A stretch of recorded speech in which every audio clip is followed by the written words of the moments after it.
Most of us feel the need to improve our lives. We buy books and attend meetings and trainings, hoping it will help us solve our problems. Every new idea, gadget or app brings hope that it will be different this time, but it rarely is. So we go and hunt for more. We behave like hamsters. We stuff our cheeks with as much stuff as possible and then go on the running wheel expecting to make progress. But at the end of the day, we are still at the same place, more sweaty and out of breath. Of course, this gloomy loop is not the inevitable fate of man. We can change that relatively quickly by focusing less on gathering stuff and more on using it with purpose. Let's talk about the habit of implementation. Hi, my name is Andrzej and welcome to the Helpful Habits.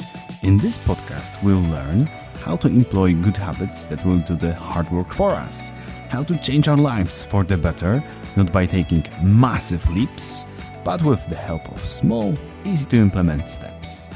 This podcast is brought to you by the Land of Habits, the educational board game with which you will develop new skills and habits. Check it out on landofhabits.com. Why it is so essential? Please imagine that you become convinced that regular exercise is the holy grail of healthy and happy life. With this habit, you will have an abundance of energy, physical and mental strength. But you want to do it right. Before you start, you want to create a perfect training plan and gather the best possible equipment. You read books about exercising and watch numerous YouTube videos. Your apartment no longer feels like home, more like a cluttered gym with a bed and kitchen. You invested a lot of time, energy and money, but you didn't get any positive value. Your life is worse, not better. Knowledge, tools and equipment are worth nothing if you don't implement them. That is why in this episode we'll talk about how to put significant new ideas into practice with 5 simple steps: capturing, selecting, planning, using and evaluating. Capture the idea. When we read or hear an idea that strongly resonates with us, we often assume it will stay in our minds forever. It is so brilliant. It is so valuable. How on earth could I forget it? As it turns out, very easily. We can forget about anything. Most vivid dreams, the wedding anniversary, or even our kid in a friend's apartment when we came up with a quick visit. It is risky business to rely solely on our fragile memory. Because of that, the first step in the habit of implementation is capturing the idea in a safe place that is easy to access. For me, it is the Evernote app, but any other that stores your thoughts in a cloud and has good filtering options will do the trick. Digital notes have huge advantages over manual ones. Your dog won't eat them, you won't lose them under piles of paper, you can access them anywhere in the world with an internet connection. You don't even need your computer or phone, you can log in on any device. But the best advantage for me, after not losing the note, is the search function. By clicking on the magnifying glass icon and typing one short word, I can find exactly what I need in a matter of seconds. Flipping through the pages of a paper notebook will not only make it much more time-consuming, but also will punish you with the feeling of frustration and wasted time. Okay, so far we know why capturing ideas is essential and why we should store them digitally. Now, let's describe the sole act of capturing. For many years, I read books with a pen in my hand. It helped me with my fast reading, but its primary function was to underline great lines and make short notes on the book margins. The problem with that solution is the need to do extra work. Firstly, I make physical notes in the book and then transcribe them into digital form in Evernote. Other troubles I encountered with this capture strategy were that the pen was not always working or was successfully hiding from me. Sometimes there wasn't enough space in the book to write down everything I wanted. That is why I switched to reading with my phone at my side instead of reading with my pen in my hand. Whenever I find a lump of gold, a remarkable insight, I make a note directly in the Evernote app instead of highlighting it in a paper book or my ebook reader. My notes are this way already in the proper place, which saves me time. I don't need to struggle to read my handwriting, and I can instantly find what I need by clicking on the search bar. If you read on your computer, blog, or newsletter posts, it is even more straightforward. You can simply copy-paste exciting ideas to the app with your notes. Let's sum this up with a habit-forming sentence. After I read helpful insight, I'll immediately write it down in a digital form in my favorite app. Thanks to that, I'm glad that this treasure will stay with me forever. The same rule, with a couple of modifications, can apply when you are listening to a podcast or audiobook. Today, I was paying attention to Tim Ferriss's show. Not 100% of the attention, because I was cooking at the same time.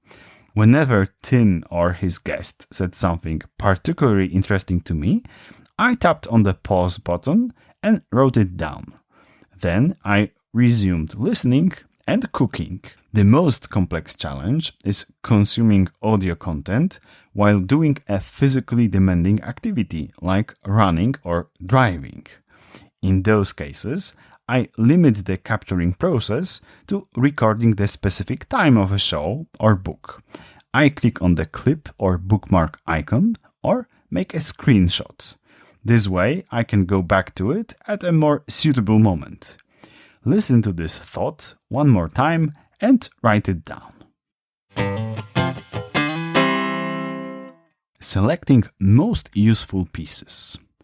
Writing down the key ideas is a great foundation, but our work is far from over. After finishing a book chapter or a podcast episode, it is very tempting just to go to the next one. I consider it to be the most common and most dangerous mistake in the process of implementation. Maybe you heard the phrase seminar junkie. It refers to people that go from one motivational event into another. They are addicted to the rush they feel during the meeting with charismatic speaker and the hope of change. But instead of applying the techniques they learned and changing their life for real, they go to the next event. Nothing changes in their life except they have less savings. Depending on our level of empathy, we can laugh at them or feel sorry for them. But we are not that much different when after finishing a book or listening to a podcast episode, we go to the next one. What we should do instead is to decide which of the tips I got are the most valuable for me, which of them relate best to my current situation. Selecting the most useful pieces is essential. Without it, it is alarmingly easy to succumb to decision paralysis, brilliantly described in Barry Schwartz, the paradox of choice. The more options we have, the harder it becomes to choose any of them. That is why we should develop a habit. After I finish book chapter, podcast episode, training session, etc., I'll immediately select from 1 to 3 key insights I want to implement. Thanks to that, I'll enjoy the clarity about what I need to do next. Implementation intentions. Once you've decided what you want to use, it's time to plan when and how you are going to use it. One of the best methods to do it, known to me, is the implementation intention. It is simple but a very effective plan. You can write it down as a sentence. I will do at time, at location. For example, I will buy a bulb today at 5 p.m. or after work in the store next to my office. I will do push-ups at 7 a.m. sharp or after brushing my teeth in the morning in my living room. As you can see, implementation intention can be used for single activities, buying a bulb, or regular practice, doing push-ups. You can determine the time by setting a specific hour or planning a sequence of actions. After X, then Y. I strongly prefer the latter. Too often, something unexpected happened and ruined my schedule to do a particular activity at a specific hour. I was forced to take care of a sudden emergency. But if I plan to do Y after X, regardless of what time is it is easier to keep. You can learn more about implementation intentions by reading research done by Peter Goldwitzer. But at this moment, this simple instruction will be enough. After I select the most practical insight, I'll immediately create an implementation intention, a plan for when and where I will use it. Thanks to that, I'll feel progress and hope that everything is going in the right direction. Time to think. Implementation intention is excellent for simple activities in which you know precisely what to do and how to do it. Many things in life aren't that evident. Sometimes you get excellent advice, but it needs some tweaking if it's going to work for you. Because of that, we need regular time to think things through. I encourage you to look at your calendar and designate a particular time each week for a meeting with yourself. It would be best if it always took place at the same day, at the same time. For example, Saturday from 1 to 2 p.m. You can create an event in the calendar and then set it to repeat weekly. I call these meetings auto-coaching sessions. I split myself into two entities, the coach and the coachee. The coach asks questions and provides structure.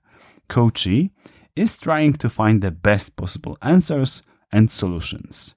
It never ceases to amaze me how helpful talking with myself can be. Just 1 hour gives me a much clearer mind. Try it for yourself by creating a habit. After I see a notification at my phone that invites me to meet with myself, I'll immediately go to the designated place, turn off all distractors, and start the auto-coaching session. Thanks to that, I'll be glad that I know what to do next. Time to act. Thinking and planning is a necessary but not ultimate step in applying changes. Finally, we need to do the work. Create a new website, send messages to potential clients, declutter our apartment, etc. For most of us, this change we want to apply isn't a part of our regular job, but a side project. Because of that, we need to find time to do it. Occasionally, we can use time after work, the evenings or weekends. But if your life is similar to mine, these spaces are already taken. If it is the case, I encourage you to visit the 12th episode of my podcast, The Habit of Elimination, in part called Review of Commitments and Replacing Activities. I showed how to regain time we can allocate to a new cause. Regardless of the strategy you will use to find time, you need to be specific about when you will act to apply a new change. Book your time for it in a calendar before urgent task will claim it. I recommend the following habit. After I specify what exactly I need to do to implement a new insight, I'll immediately open my calendar and reserve time slots, specific days and hours, for these side projects. Thanks to that, I'll be glad that the desired change is about to happen. Evaluating. Contrary to what you may expect, performing the task isn't the final step in the implementation process. It often turns out that despite the perfect execution of the plan, we fail to achieve the desired results. Most of the time, the solution to this problem isn't to do more things that didn't work the first time. We should consider modifying our strategy, looking for the root of the problem, or using a different approach. Even if the side project was successful, it is still a great practice to think over each stage. To what do I owe it a favorable outcome? What can I do better or differently next time? What are the key lessons from working on it? You can make any learning experience much more fruitful by answering these questions. You can do it by developing the following habit. After I do the final task in the side project, I'll immediately start an evaluating session. Thanks to that, I'll be happy that I took full advantage of this experience. Final words. A piece of something is better than a lot of nothing. Applied solutions, even imperfectly, will grant you much more value than a perfect plan resting in your notes. Think about these 5 steps of implementation I described in this episode: capturing, selecting, planning, using, and evaluating. In which of them can you make swift and substantial progress? How exactly can you improve it? Think it through and decide to make the best use of this episode. Thank you for listening. I wish you 2023 reasons to smile in this new year. May the power of good habits be with you, and till next time.